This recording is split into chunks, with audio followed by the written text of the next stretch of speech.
இந்திய மீனவர்கள் அத்துமீறி இலங்கை கடற்பரப்பினுள் வருவதை தடுக்க அரசுக்கு அழுத்தத்தை கொடுக்கின்றோம். எனினும் அவர்களின் அத்துமீறிய வருகையை நிறுத்த முடியாத நிலையில் இருக்கின்றோம். இவ்விடயத்தில் தமிழக அரசு அசம்பந்த போக்குடன் செயற்படுகின்றது என வடமாகாண கடற்றொழிலாளர் இணையத்தின் செயலாளர் NM ஆலம் தெரிவித்துள்ளார். மன்னாரில் இன்றைய தினம் வெள்ளிக்கிழமை மதியம் இடம்பெற்ற ஊடக சந்திப்பின் போதே அவர் இவ்வாறு தெரிவித்தார்.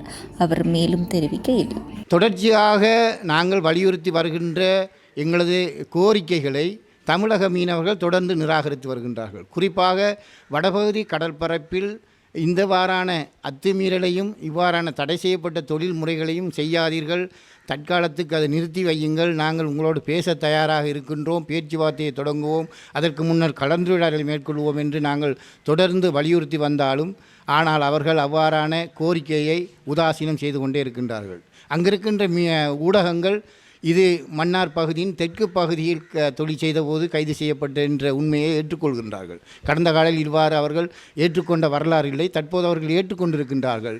அவ்வாறாயினும் இவர்கள் மன்னாரில் தொழில் செய்தது ஊர்ஜிதப்படுத்தப்பட்டிருக்கின்றது.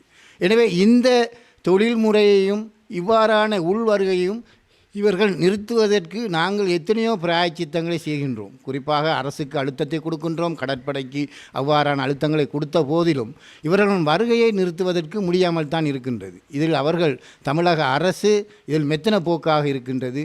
இந்திய தமிழ்நாடும் மத்திய அரசும் இதற்கு அவர்களுக்கான உந்து சக்தியை வழங்கியிருக்கின்றது. குறிப்பாக 2-3 தினங்களுக்கு முன் அண்ணாமலை அவர்கள் சில மீனவர்களை கொண்டு மீனவ தலைவர்களை கொண்டு டெல்லியில் பேசியிருக்கின்றார். அந்த பேச்சை நாங்கள் வரவேற்கின்றோம். அவ்வாறான பேச்சுக்கள் அவர்களுக்கு அரசியலாக இருந்தாலும் எமக்கும் இது தீர்வுக்கு வர வேண்டிய அந்த பேச்சுவார்த்தைகள் நடைபெற வேண்டும் என்று எதிர்பார்க்கிறோம்.